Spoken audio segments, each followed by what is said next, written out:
So good evening all of you and welcome back.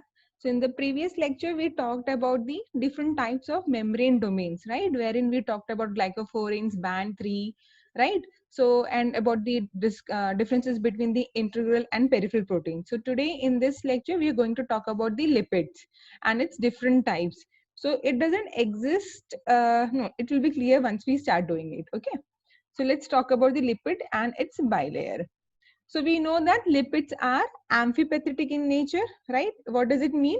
It means it has got both polar as well as the non-polar, right? So we make it like this. So where this is the polar side and this is the non-polar fatty acid.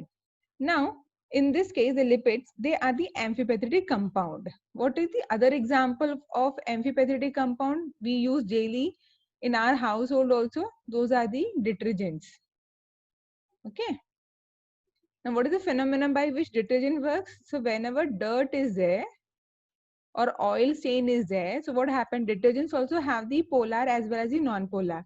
So, depending on the property of the dirt, they actually combine to that portion and then they remove the dirt from your clothes. Okay. Now, so this amphipathetic compound, they have got the hydrophilic head. So, in this case, it is the phosphate in the case of phospholipid, and a hydrophobic tail, that is the fatty acid, which interacts with the aqueous systems in vitro to form a spear. So what is happening over here? See, if suppose this is a membrane where you have got a membrane is there, suppose it's a single membrane, not double, single membrane is there. Okay. So what will happen if you put into a water? Something like this it will form. Okay, so why this is formed? Because this is the most stable form in which lipid can be present. That is by avoiding these chains, these tails will try to avoid water. Okay, so they avoid water by making this circular shape. So you can see that only the phosphate groups are in contact with the water, whereas the tails are combining together. They come together to form a so that they can avoid the water contact. Okay. So micelles have only one polar surface, which is the side presented to the aqueous phase. So this is your nothing but a micelle formed compound. Okay. So that's why when a cell is present, you can see that it takes the shape of the spear. Okay. Now why spear? Because it has got the maximum surface area. Always remember, even we talk about when a droplet is forming, like when water drops, right? So it always takes the shape of the spear. Why? Because it is actually occupying the maximum surface area.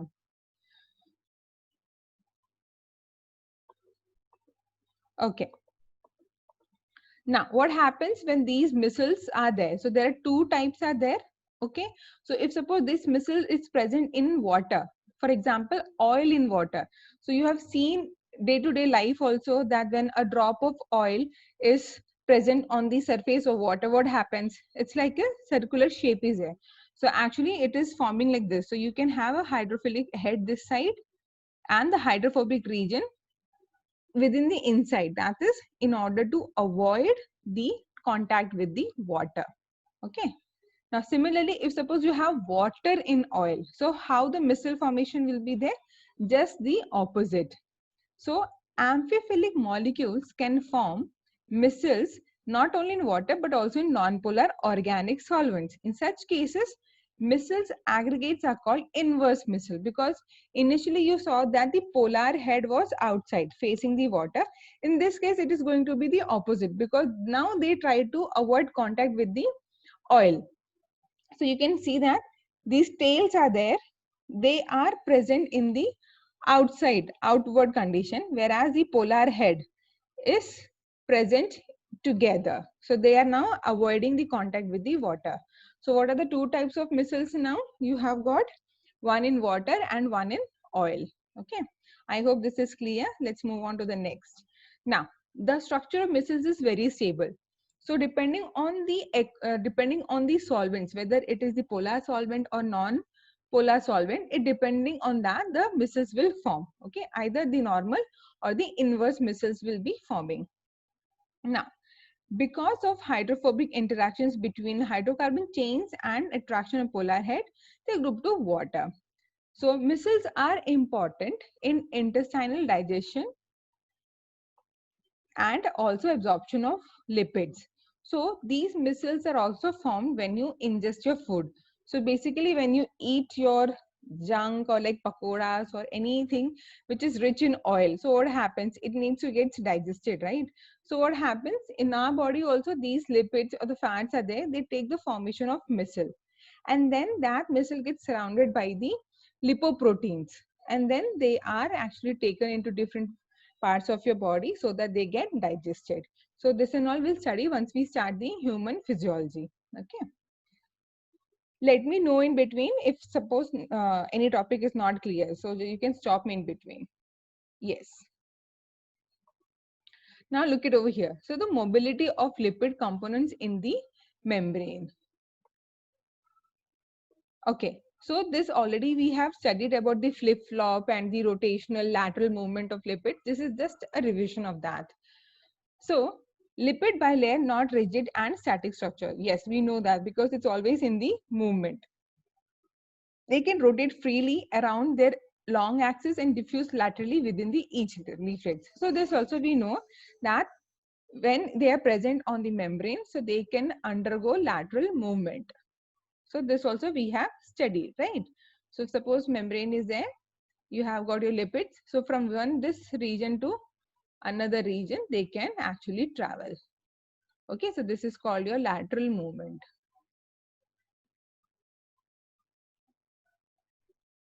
Okay, now all phospholipids of plasma membrane are mobile and they are not fixed. Yes, so when we talk about that, they are undergoing lateral movement, so they are not fixed. So here they are also moving laterally. Now, the transition of a lipid molecule from one leaflet to the other is called transverse diffusion. So this is one of the question which Pallavi has asked during the telegram question. So the answer was phospholipids over there. So it is also called transverse diffusion. That is, if suppose this is the outer membrane and this is the inner membrane, so the phospholipids from here can move to this side also and vice versa. So now if you see the diagram over here, so rotational diffusion means along the longitudinal axis. Now this is the longitudinal axis and it is moving over there itself. Now then very slow transfers, that is flip-flop. So from here it is going to that side. Okay, lateral means from here to here.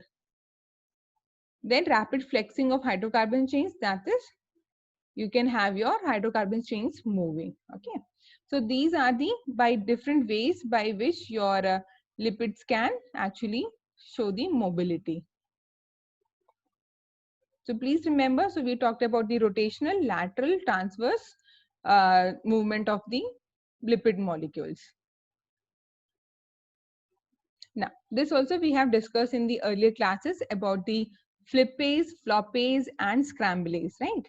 So they are the enzymes which is responsible to carry out the movement between the two phases. Now, when we say two phases, it is the outside of the membrane and inner side of the membrane. So let's see the first one. So flipase. So what does flipase is doing over here? See, you can see that the enzyme. Now, if you notice over here, this portion is the enzyme. Okay. Now, this is nothing but, again, if you observe the figure carefully, it is the integral protein, right? Because it is passing through the phospholipid layer. So this is your integral protein. Now, with the help of ATP, that is, it needs energy to actually flip from this portion to the other portion. Okay. So what is the function of flipase? To take from outside to inside the phospholipid with the help of energy. Now, coming to the next, flopase. Again, it needs energy. Okay. So if you see, this is also an integral protein. Now, what is the function of flopase? To take the phospholipid from inside to outside. Okay.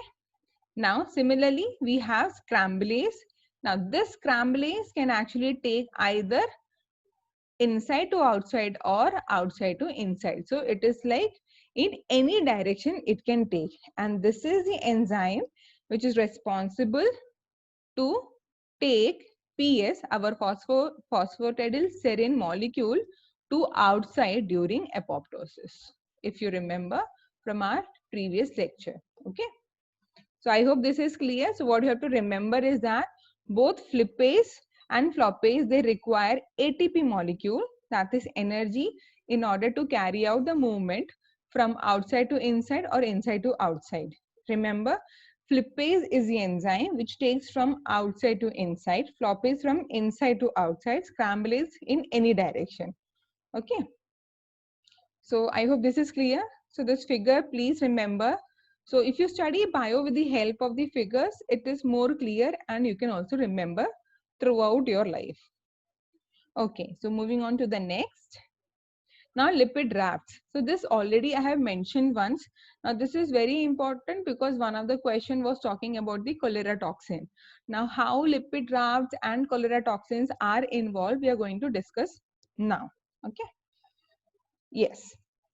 So what are the lipid rafts? Lipid rafts are membrane microdomains enriched in sphingolipids, cholesterol, and certain lipid-linked proteins. So this already we have discussed. Remember? So I have mentioned there.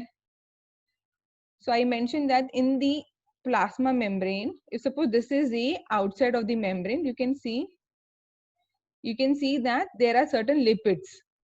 Rafts are there. Now these rafts are rich in your sphingolipids and cholesterol. Okay. Now, on the top of these lipids, you have your proteins, which acts as receptors. So what happens whenever there is an interaction of any cell coming in contact from the surrounding? What happens? These rafts come together and the interaction becomes more strong. So initially one single interaction is needed. After that, these lipid rafts will come together and the interaction becomes strong. So once the interaction is strong, they carry out the cellular process. So depending on the external stimuli, whether to kill the interacting partner or to transfer any molecule. So depending on the interaction or the signal, they carry out the process. Okay, so let's study about the lipid raft. So if you see the structure over here, this is how something it looks like. So they are enriched in sphingolipids and cholesterol. Okay, now since you are in your graduation, it will be better if you study these structures also.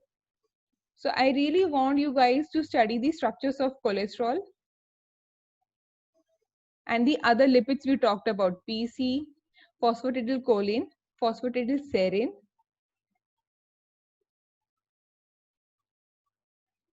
then it was phosphatidylethanolamine, phosphatidylinositol, and sphingolipids. So please study the structures also. Once you study the one chain, phosphatidyl group, if you study, then you just have to add the choline group, serine group, or ethanolamine group. So it becomes easy, okay? So by tomorrow, I want everyone to keep your notes ready, having all the structures of these phospholipids. Okay. So your rafts are rich in sphingolipids and the cholesterol. So you can see over here that this portion of your raft is having cholesterol. Then so many sphingolipids are there, and you also have GPI linked protein. So about GPI linked we will study later. Okay, what is GPI linked protein and how it is present over here? Just remember for now that it is helping in the cellular signaling. Okay, now this is how something it looks like. So you have got the rafts over here and here, right? And you can see that the color difference is there, saying that it is rich in sphingolipids and the cholesterol and certain glycolipids. So now I hope the structure of lipid rafts is clear. Okay. Now I'll show you one small animation. Yes. Now see this animation. you can see that the plasma lipid, your plasma membrane is not rigid, right? It is always moving. So the phospholipids are always moving, either laterally or the transverse. So they're always moving. Now, if you see over here, the purple color ones are the lipid rafts. So here you can also see that they also carry the certain proteins. So this portion. So what they have shown is that whenever interaction is happening, these lipid rafts. So you can see that these are the lipid rafts, right? So they come together whenever there is an interaction. So this is how it looks when they are actually moving. You can see the cell is not like always like this. It's always like, moving. Because why? Because something is always happening inside the cell. So depending on the external stimulus, it is always moving, and the rafts are coming together whenever there is a kind of signal. Okay. So I hope now the concept of lipid raft is clear. Now, there are two types are there. Lipid rafts. So it is called caveolin and then the non-cavular. So the video right now which we saw was the non-cavular. Okay. Now, rafts are mainly responsible for signaling and communication, as I mentioned before. So now what we are going to discuss in detail is the caveolin. From here, you need to remember all the names of the proteins. It's very, very, very important. Okay. So caveolae. Now, as we said that the lipid rafts of two types, one is caveolin and the other one is non-cavula. So we will talk about caveolae over here because non-cavula is normal rafts. Like you have got the flat lipid rafts on which you have got the rich enrichment of the sphingolipids and the cholesterol. Yes. So they are the subset of lipid rafts and the size is around 60 to 80 nanometer. Okay. Now, they are also the plasma membrane invagination. So what do you mean by invagination? They actually make a fold. If you see the figure over here, it's given very nicely. So if you have a plasma membrane like this, and whenever a caveolae is forming, they actually invaginate like this. Okay. So you can see over here, the plasma membrane is there. Right? One sec.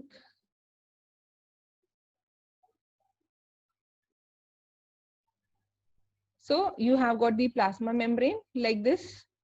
This is the outside, this is the inside. Okay. Now, what is making them to invaginate is the protein. Now, which protein it is? It is called the caveolin dimer. So you can see that it is the 6 fatty acid moieties. So it's a dimer, one protein this side, one protein this side. So they go and attach at the surface of the plasma membrane and then they start pulling it. Okay. Now, because of that, what happens? Your flat membrane starts becoming like this. So it's not only one caveolin, it is many caveolin which gets attached over here. So you can see over here many other 1, 2, 3, 4, 5, 6, 7.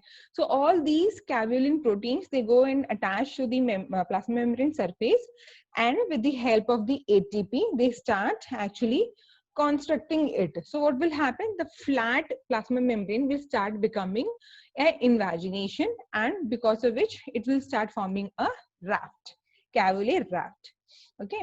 So finally, you can see that these proteins will actually help in the invagination. Now, if you see the electron micrograph over here, this is the electron micrograph. You can see this is the plasma membrane and so many invaginations are there, right? So these are your caveolae lipid rafts. Okay. Is it clear? This one is clear about the lipid rafts. So now we know what is lipid rafts, what are its composition, and what is its function. So the function is in the communication, okay, cell signaling. What are the different types, and out of which the types we have just studied now. So let's discuss. So it is formed by the oligomers of the membrane protein called caveolin. Please remember this word, caveolin, which interacts with the cytoplasmic protein called cavin. So caveolin and cavin together, they help in the invagination formation. Now, caveolin also interacts with cholesterol, and a high content of membrane cholesterol is required for the formation of caveolae. So what is happening? So we know that lipid rafts is already rich in cholesterol. Cholesterol, caveolin, cavin together, they are actually coming together to form this invagination. So where do you see all these such lipid grafts? You see in the plasma membrane of endothelial cells and adipocytes. Now, anyone who can tell me where do you see endothelial cells and adipocytes? Like through chat, you can tell me, or you can unmute yourself and tell me, where do you see the endothelial cells? Where do you see the adipocytes? What do you mean by adipocytes?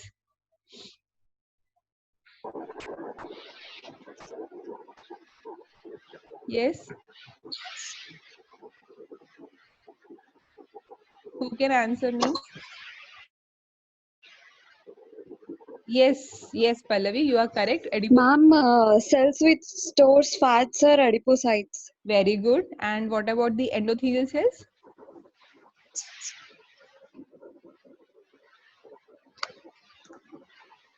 Any idea? So this is correct. It is the fat storage cells. What about the endothelial cells? Where do you see?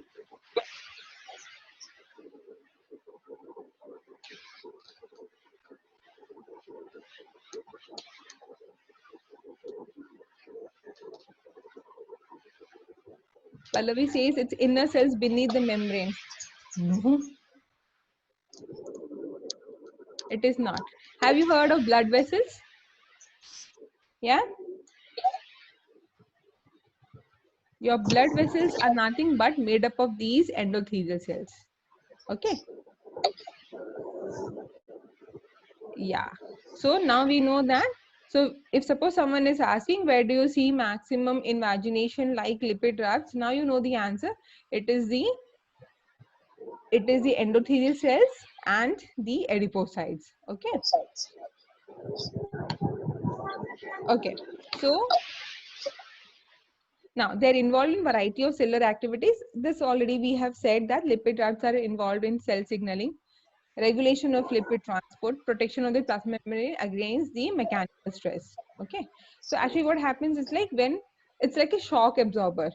So, I mean, it's not a correct analogy, but we say that when a fat person falls somewhere, the what do you say, the wound or the fat person doesn't feel that much hurt, right? As compared to the thin person. Why? Because these fat storage on your body act as a like a cushion. So it's like a shock absorber. So that's why you should have little bit fat also. It's not bad. So that's the one of the answer, that it helps also in the protecting the from the mechanical stress. Okay. Okay. So now this is the last topic. This is something is very important, that about the raft associated protein. Now here I'm trying to get the video actually. Maybe by tomorrow I'll get the video. So everyone knows about the cholera toxin. Everyone knows what is cholera, right? So your body starts losing water, you get diarrhea, vomiting, all these problem comes, and sometimes it is fatal also, like the person dies. Now what is the mechanism behind this, we are going to study now. Okay. So what happens in this case is you have got a cholera toxin beta subunit. Okay. Now uh, this toxin is produced by the cholera. What is happening is it goes and binds to the lipid raft. Now this is your lipid raft. So when you come in contact with the cholera toxin, the beta subunit of the cholera toxin. So toxins are nothing but again they are made up of proteins and other molecules, right? So they go and then they bind to the lipid receptor which are present on the plasma membrane of the host cell. So this is your lipid raft, and what is happening, you can see that there are certain lipid receptors. So you have got over here PLAB GM1 is there. This is your receptors. Now what is happening? Your cholera toxin, they go and bind to these receptors. So you can see that these receptors are getting clustered, right? So you can see these receptors got clustered. Initially, it was spreaded everywhere. Now, once the toxin goes and binds, what is happening? These receptors are getting clustered. Now, this clustering of the receptors is making, it is enabling your cholera to go inside, and it dysregulates your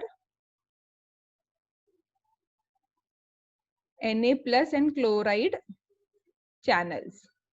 Okay, so this about the channels or the proteins we are going to talk about in the upcoming lectures. So what does it mean? So we have got in our body to regulate sodium ions and chloride ions in our body. Okay, the amount of sodium and chloride should be appropriate. Now when this cholera toxin enters our body, what happens?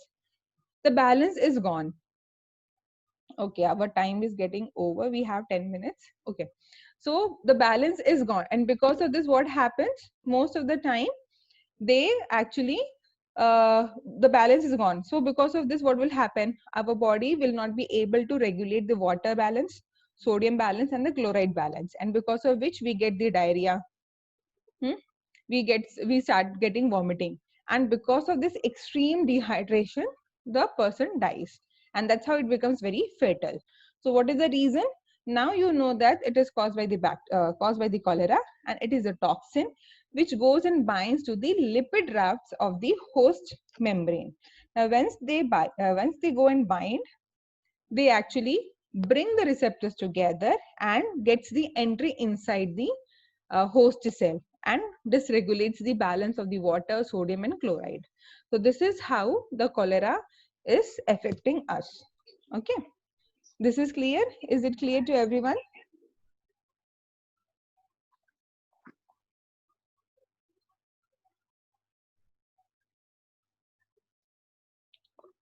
So that's all for today. Thank you for watching and listening, and more to come.